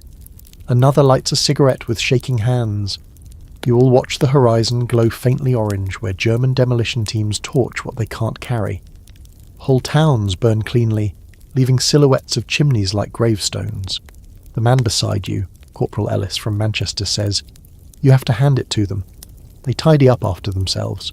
His voice is half admiration, half disgust. You nod. War does that to you. It makes you respect the efficiency of your enemies almost as much as you hate them. You lie back, eyes on the low clouds. The reflection of flames flickers across their undersides, turning the sky into an upside-down fire. Somewhere far off, artillery grumbles like distant thunder. You think about the German soldiers digging new trenches tonight, men who've probably cursed the same mud, smoked the same cigarettes, written the same letters home. You wonder if they feel clever or just tired. The wind shifts, carrying the smell of smoke mixed with pine. It reminds you of Christmas for a moment, a strange, painful kind of nostalgia. You remember hearing once that the German retreat zones included forests where entire Christmas trees had been cut down to deny the enemy cover. Even joy, it seems, is a military asset now. By midnight, the horizon is a steady band of fire. The patrol sleeps in shifts. You stay awake longer than you should, watching the flames crawl along the edge of the world. It looks almost peaceful from here, as if the earth is finally cleaning itself. You whisper into the dark, "Until next time, friends." And for the first time in weeks, you almost believe it. The dawn that follows the German retreat feels wrong. Too quiet, too clean. The horizon glows dull orange, a long bruise of smoke marking where villages used to be. You walk through the ashes of what was once a hamlet called Fontaine-le-Croisil. It smells like wet brick, charred grain, and something faintly chemical. The retreating Germans left behind more than ruins. They left ghosts with instructions. Every few steps there's a trap. A door wired to a grenade, a corpse rigged with a tripwire, a piano booby-trapped so that its middle C detonates half a house. It's meticulous work, even artistic in its cruelty. The engineers called it Sprengfallenkunst, the art of explosive traps. The Allies call it murder by mechanism. Your unit stops at what used to be a schoolhouse. A corporal with a moustache thick enough to hide small regrets volunteers to check it for mines. He pushes open the door carefully with a bayonet. A second later there's a click. Then nothing. Everyone exhales. Then, half a heartbeat later, the roof collapses inward in a slow-motion sigh of dust and brick. No one speaks for a while. A historical fact to anchor this. When the Germans withdrew to the Hindenburg Line in February-March 1917, they turned 1,500 square miles of northern France into a scorched earth trap. They destroyed bridges, rail lines, factories, even orchards. Villages were dynamited and wells contaminated with carbolic acid. Thousands of small, ingenious booby traps were left behind, some disguised as toys or religious relics. Soldiers learned to distrust everything that wasn't mud. You press on. Every ruined house looks suspicious now. One of the men jokes grimly, "If I see a chair, I'll shoot it first." Another laughs, but his hand still trembles. You've all developed what the medics call nervous vigilance, a polite term for paranoia that never goes away. Fringe rumour time. They say a British colonel's entire staff was wiped out by a cuckoo clock left behind in a parlour. Another story claims someone found a crucifix wired to explosives, labelled in careful handwriting, "Forgive us our trespasses." No one knows if these are true, but they travel faster than official reports because fear needs less proof than facts. By mid-morning, the sun breaks through the smoke. It reveals a strange beauty, the shattered landscape glowing like glass, puddles reflecting the pale sky. You pass a field where burnt-out trees stand like black bones. At their roots lie mines, each marked by a small white stone. Someone mutters, "They left us breadcrumbs," and you all step more carefully. You reach what used to be a railway cutting. The tracks are twisted into ribbons, yet the Germans have left signs of their efficiency behind. Stacked timber, neatly folded tarps, even footprints leading away in disciplined lines. It's the kind of retreat only an army that isn't losing can afford. You take a moment to rest near a ditch. The air feels thick with chemical residue, but at least it's still air. You watch the horizon where the Hindenburg line supposedly begins, an invisible scar still distant, but you can feel its pull. The scholarly debate connected to this stretch of destruction still fascinates military historians. Was the scorched earth withdrawal an act of genius or barbarism? Some argue it was strategically brilliant, forcing the Allies to rebuild everything before pursuing. Others say it was psychological warfare, a deliberate assault on the French countryside itself. The line between practicality and cruelty, as always, is blurry when drawn in gunpowder. You think of the civilians who used to live here. The ones who returned after the Germans left must have found nothing but ashes. Some diaries mention farmers coming home to find their ploughs turned into traps, their barns filled with mines disguised as hay bales. You picture them standing in these same ruins, wondering what kind of civilization digs graves for houses. As the day wanes, your column stops near a gutted church for the night. The spire is gone, but the stone walls still stand, proof that faith and masonry share a stubborn streak. Inside, the altar has been blown apart, but the statue of a saint somehow survived. Its face is cracked but serene. Someone lights a candle beneath it. No one laughs this time. You settle on the cold floor and take off your boots, pouring out water and clay. The man beside you hums a tune. Soft, low, tuneless. It's not joy. It's maintenance. A way to keep silence from winning. You pull a scrap of paper from your pocket, a letter from home, creased and damp. The handwriting has bled, but you can still make out the words, "I heard spring has come early this year." You look around at the blackened trees and almost smile. Maybe somewhere else it has. The wind picks up after dark, whispering through the shell holes. It makes a sound like breathing. You pull your blanket tighter and stare up at the stars through the missing roof. For a moment, the whole world feels hollow, like someone's taken the top off creation just to see what happens. Then a single artillery round goes off far in the distance, a lazy echo of thunder. You think of the German engineers, somewhere behind their perfect new line, sleeping under concrete ceilings they built with the same care they used to destroy everything else. You close your eyes and wonder what kind of peace they think they're digging toward. Rain again, of course. It's mid-May now, but the Western Front has a way of confusing its seasons. The puddles are blooming, not with flowers but with fuel slicks. Rainbows stretched thin across mud. You walk through it, boots squelching, thinking there's something obscene about how beautiful poison can look when it's still. The road ahead was once a supply track. Now it's a river, choked with wagons that have decided to become boats. Men curse and shove, mules slip and scream, wheels spin uselessly. The sky presses down, a thick ceiling of pewter that leaks steadily. It's not a storm, it's a condition. This is when you learn the real enemy of the spring campaign isn't the Germans, or even the generals. It's rain, relentless, democratic, and utterly undefeated. A historical fact. Between April and June 1917, rainfall along the Western Front was nearly double the seasonal average. Whole offensives drowned before they began. Supply convoys disappeared into what official reports politely called soft ground. The British even tried laying concrete roads under shell fire, though most of them cracked before the first truck passed. Nature apparently had chosen a side. The mud here is different from last year's. It's richer now, fertilised by the debris of a dozen failed offensives. It smells faintly of gun oil and rot. You remember reading somewhere that worms can't live in soil exposed to too much shelling. That seems about right. Nothing soft survives here. You join a working party assigned to clear a section of track near Bapaume. The shovels sink only halfway before striking something hard. You hope it's stone. It's not. You all move more carefully after that. The corporal in charge mutters that the Germans should start paying rent for all the bodies they've left under Allied real estate. No one laughs. Everyone agrees.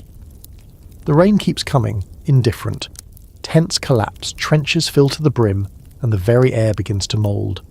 The men move slower, their uniforms permanently wet. There's no way to dry anything. You sleep damp, wake damp, and spend the day dreaming of dryness like a religion. Fringe rumour time. Someone claims the Germans have learned to weaponize the weather, sending up shells filled with chemicals that seed the clouds.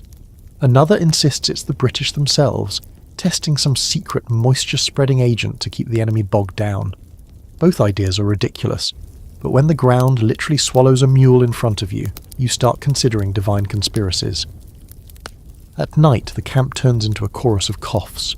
Pneumonia, trench fever, bronchitis. Diseases compete as viciously as empires. A medical officer visits briefly, prescribes rum and leaves. The men call him Saint Morphine.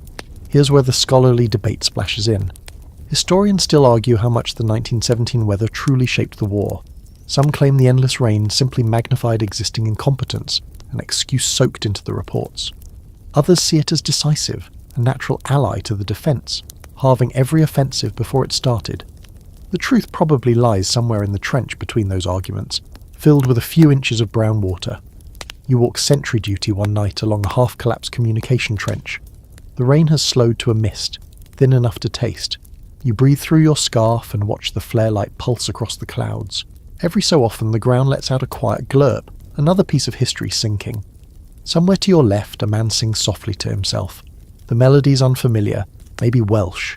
You catch fragments. Home, hills, a girl, nothing new. His voice cracks halfway through, not from emotion but from cold.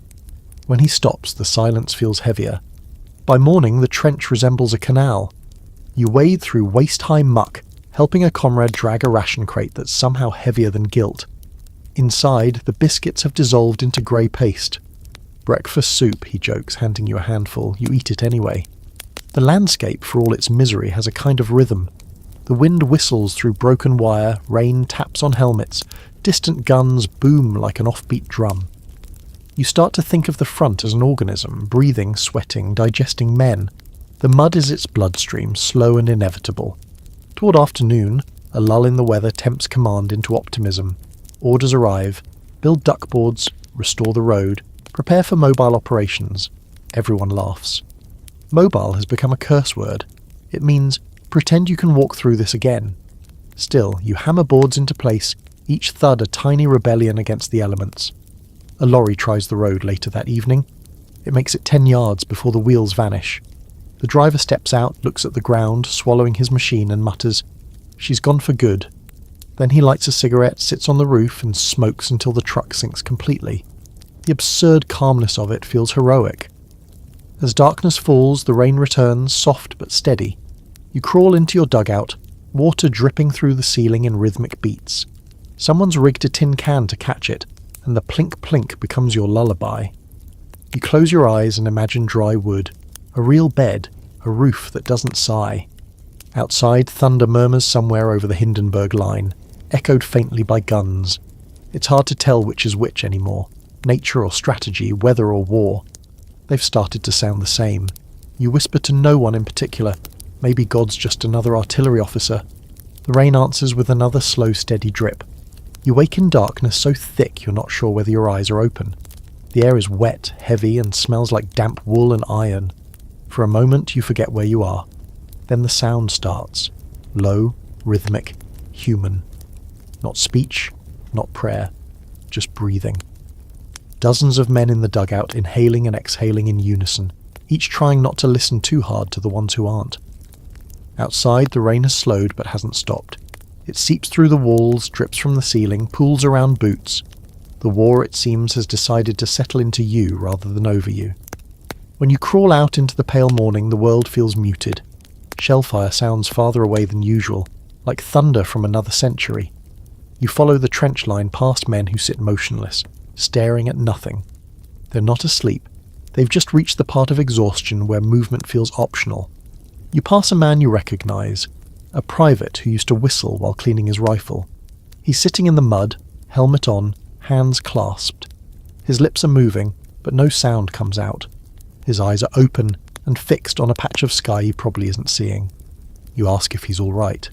He doesn't answer. Someone nearby whispers, "He's gone inside." That's the phrase for it now. Not mad, not cracked, just inside. A place where noise can't reach, but neither can light. A historical fact for your insomnia. By 1917, the term shell shock had entered official military vocabulary. The symptoms were many: tremors, paralysis, mutism, memory loss, uncontrollable tears. Doctors argued over whether it was caused by physical concussion or psychological collapse. The army, as always, preferred the simpler theory: weakness. Some men were sent home, others were sent back to the front. You sit on an ammunition crate beside a medical orderly named Clark, a Londoner with kind eyes and tobacco-stained fingers. He's wrapping a bandage around a man's trembling hand. "Used to be," he says quietly. "We thought nerves were for poets." He ties the knot gently. Turns out they're for everyone. In the dugout that night, the whispers start. Not of mutiny this time, but of ghosts, the ones that visit in dreams. One man swears he hears the voices of those buried nearby, humming through the walls. Another insists he's seen faces in the shell fire. You want to dismiss it, but when you close your eyes, you see flashes of light that linger too long. Every burst leaves an afterimage that looks vaguely human. Fringe rumour: in some British units, superstition becomes policy. Men refuse to sleep in certain dugouts because the ground remembers. One officer reportedly orders a chaplain to bless a bunker after his men claim to hear German voices coming from the walls. The chaplain complies. The next day, the dugout takes a direct hit. The men who survive start crossing themselves before entering any trench at all. You start writing letters at night, not to send, just to prove you can still form sentences. The first few are to family, then you start writing to people you've never met. A baker in Calais, a girl who might exist somewhere warm, even to the rats. Anything to avoid thinking about what silence feels like. Here's the scholarly debate that haunts future historians. Was shell shock truly psychological trauma, or a symptom of physical brain injury from shockwaves? Medical officers argued furiously, their conclusions shifting like the mud they stood in. Some lean towards science, others toward blame. The only certainty is that the line between sanity and survival became dangerously thin. During one long night, you're assigned to guard duty near the wire. The rains turn to mist, thick enough to taste. You lean on your rifle, eyes scanning for movement. Every rustle sounds like footsteps. Every flash of lightning becomes a flare in your imagination. Then you hear it. Faint music. A few bars of something familiar, maybe a hymn. You freeze. It's coming from the German side. The melody wavers, ghostly, carried by wind and fog. You can't make out the words, but the tune is soft, almost kind. The men beside you listen too. One of them whispers, "They're playing for their dead." No one moves for a long time. The song fades into the mist, replaced by the sound of water dripping off the wire. For a second, you forget which side you're on. When you return to the dugout, Clark's still awake, cleaning his medical instruments with methodical care. You tell him about the music. He nods slowly. "They do that sometimes," he says. "Helps them believe there's still a world with music in it." He sets his tools down, lights a cigarette and adds, "Don't tell the officers. They'll call it fraternization." You smile weakly. Then your hand starts shaking and the smile collapses. Clark notices but says nothing. He just hands you the cigarette. "Smoke," he says. "If you can taste the tobacco, you're still here." You inhale. The smoke fills your lungs, grounding you for a moment. The taste is harsh, real. You focus on that. Outside, the wind picks up again, whispering through the broken boards of the dugout. Somewhere, a man mutters in his sleep. Another groans softly. The rain resumes its steady drumming, as if marking time for a world that forgot how to count. You close your eyes and listen to it all, the breathing, the dripping, the distant hum of guns. You try to memorize each sound. They're ugly, but they mean life. You don't know it yet, but one day, long after this is over, you'll wake to silence and miss the noise. You don't notice the new arrivals right away.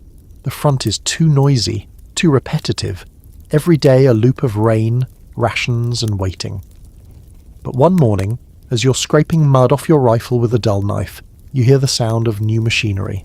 A thin whine under the wind, then voices, American accents, bright and fast, slicing through the fog like music from a different planet. The rumour had been drifting up the lines for weeks. The Yanks were finally here. No one really believed it until now. You peek over the trench wall and see them trudging in a long, uneven column.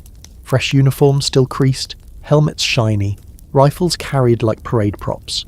They're grinning, actually grinning. They wave at passing units, shout greetings, offer cigarettes as if they're on holiday. You almost don't recognise what you're seeing. It's optimism, walking upright in a war that's forgotten the word. A historical fact to mark the occasion. In the spring and summer of 1917, the first American troops of the American Expeditionary Forces, AEF, began arriving in France under General John J. Pershing. They were green, under-equipped, and often untrained, but they brought something the exhausted Allies hadn't seen in years: manpower and morale. Their very presence meant the war might eventually end by addition rather than subtraction. You watch them setting up camp behind the lines, tents in neat rows, flags fluttering despite the drizzle. They build everything like it's temporary, which in fairness is exactly what they think it is. One of them tells you cheerfully, "We'll be back home by Christmas." You stare at him, unsure whether to laugh or apologise. The French soldiers nearby call them Les Samis, after Uncle Sam. The nickname sticks, half affection, half amusement. The British just call them kids. The Americans don't mind. They're too busy being proud of their boots. Fringe rumour: some of the first American units refused to wear British-style helmets, insisting they looked un-American. Others supposedly brought baseballs and gloves to the trenches and organised games between artillery barrages. One French officer wrote that he'd seen Americans throwing a ball in a rainstorm, laughing as though they had not noticed the war. You suspect that might even be true. You share a trench with two of them for a few days, a boy from Ohio named Parker and another from New York who only answers to Moose. They're both taller, cleaner, louder than anyone you've met in months. Parker carries a photograph of his fiancée folded into a Bible. Moose carries a harmonica and plays it every night, badly but enthusiastically. Their energy is contagious and irritating in equal measure. They ask what it's really like, over here. You try to explain how the mud has moods, how the noise becomes a background music, how the air itself seems older. They listen politely, then laugh. "Can't be that bad," Parker says. You want to tell him he's right, that it's worse than bad, it's beyond adjectives. But you let him keep his illusions. They'll meet reality soon enough. When the rain clears, you walk with them to the edge of no man's land, just for a look. The sky's so wide it almost feels indecent. Moose squints through binoculars and says, "Doesn't look like much," you nod. That's the trick of it. Hell never does. A British lieutenant nearby watches the Americans with cautious optimism. "They've got fight in them," he mutters, then quieter. "We'll see how long it lasts." He's not being cruel. He's just tired. The scholarly debate attached to this chapter of the war is one of perception versus impact. Some historians argue the Americans' early arrival in 1917 was more psychological than practical. They didn't see major combat until 1918. Others insist their presence alone forced Germany to act desperately, hastening the war's end. Either way, the effect was visible. For the first time in years, the Allies looked east and saw something that wasn't fatigue. That night, as you sit near the campfire, Moose plays his harmonica again, a tune that vaguely resembles "Over There." A few French soldiers clap along, out of rhythm but enthusiastic. Parker tells a story about his hometown: apple pie contests, 4th of July fireworks, the way the air smells after it rains. You close your eyes and try to picture it, a version of rain that doesn't carry cordite or blood. It feels like fiction. When he finishes, Parker says quietly, "We're here to help you finish this thing." You nod. though you can't help noticing how the word finish sounds naive coming from someone who still has all his teeth. Later, when everyone's asleep, you stay awake listening to the unfamiliar rhythm of their breathing. Steady, unbroken, untouched by nightmares. You envy it. You know it won't last. The next morning they march out toward the rear lines for training, still singing. You watch them disappear into the mist, their voices fading into the drone of distant guns. For a moment the song almost sounds like it's winning. Then a shell lands somewhere far off, the ground shakes, and the familiar greyness returns. You shoulder your rifle and move on, stepping through their footprints before the rain erases them. You find yourself thinking about what war does to new arrivals. It doesn't devour them outright. It seduces them first, with purpose, camaraderie, the illusion of progress. Then it eats slowly. But maybe, you think, watching the horizon brighten with fire, the world still needs new believers to feed its old gods. By midsummer, the front feels like it's humming, a strange electric tension that doesn't quite belong to guns or men. Every direction seems to buzz with whispers, engines, coded flares. Even the pigeons overhead carry messages instead of peace. You've stepped into the age of espionage and interception, where the air itself is a battlefield. You're stationed now near Bullecourt, that mangled patch of earth the Germans turned into a maze of trenches, dugouts and false exits. It's a place where sound travels wrong. Echoes twist through the shell holes until you can't tell if a voice is yours or the enemy's. And in this war of geometry, knowledge has become ammunition. The new arrivals aren't infantry this time, they're signallers. Thin, clever men with wire spools slung like bandoliers and eyes that dart everywhere. They set up listening posts with crude headphones, tuning into the static between worlds. You watch one sit cross-legged on the ground, his face lit by the flicker of a field radio, murmuring into a microphone the size of a teacup. It feels like witchcraft. A historical fact to ground the weirdness. By 1917, both sides had developed extensive networks of field telephones, wireless sets, and observation balloons for communication and spying. Radio interception, then still a young art, allowed intelligence officers to listen to enemy signals and triangulate positions. Even Morse code was weaponized. Operators deliberately sent false transmissions to confuse enemy eavesdroppers. The modern battlefield had ears now. Above you, a cluster of tethered balloons drift in the haze. They look peaceful from afar, like jellyfish rising through grey water. But you know better. Each basket holds an observer with binoculars, sketching coordinates and relaying them through wires back to artillery. Their job? To find movement, mark it, and erase it. The fringe rumour among infantrymen says the balloon observers are the loneliest men in the world, half gods, half targets. They float above the war, immune to mud but haunted by perspective. Some supposedly go mad from what they see. So much destruction viewed from a height that makes it look orderly. There's even a story of one who cut his tether and drifted away, refusing to come down. The official report called it an equipment malfunction. Down here, the listening war feels quieter but no less dangerous. You're ordered to accompany a signal unit repairing broken telephone lines between trenches. It's delicate work. The wires have to be buried shallow enough to protect them from shell fire but close enough to repair quickly. You trail behind the linemen as they unspool copper thread through mud, their movements careful, almost reverent. Every few minutes they stop, lift a handset and test for tone. Most of the time all they get is silence, or worse, someone else's voice. Once a signaller jumps, ripping off his headset. "It's them," he whispers. "They're on the line." You lean closer and for a moment you hear it too. A faint click-click rhythm that sounds almost human. Could be static, could be Morse, could be someone else listening to you.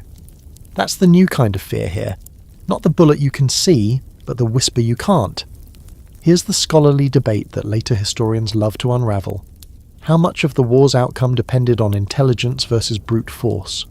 Some argue that code breaking, signal interception, and aerial reconnaissance tipped the balance, shaping decisions long before armies moved. Others insist the technology was too primitive, its impact exaggerated by hindsight. What's certain is that 1917 marked the first time information itself became a kind of weapon. At dusk you climb into an old observation post to get a clearer view. From up here, the battlefield looks like circuitry. Wires glinting, trenches curving like veins, tiny sparks from shell bursts lighting up the grid. The sound of generators hums through the ground. You can almost imagine the whole front as a machine, a living diagram of communication and death. Then a flash in the distance, a balloon igniting. It goes up fast, a torch in the evening sky. The observers jump, their parachutes blossoming late and slow. For a heartbeat they look beautiful, like falling stars. Then the machine guns chatter and the sky closes around them. You watch until the flames fade. One of the signallers beside you mutters, "That's what happens when you get noticed." You nod, because that's the rule here. Survive by being small, quiet, forgettable. Night brings static of a different kind. The wind howls through cut wires, making them sing faintly. The sound carries across the line, eerie and tuneless. The Germans too hear it. You know because they respond with flares, green, white, red, each colour a message decoded and recoded until no one remembers the original meaning. Somewhere, both sides are probably listening to the same static, wondering what the other's hearing. You pull your coat tighter and lean against a post, feeling the faint vibration of electricity through the wood. The air smells of ozone and damp paper. You think about how strange it is. This war of mud and metal where men die in ditches while invisible conversations float above their heads. Maybe one day someone will invent a world where information moves faster than bullets. You hope they're smarter with it than we were. Before turning in, you catch one last glimpse of the horizon.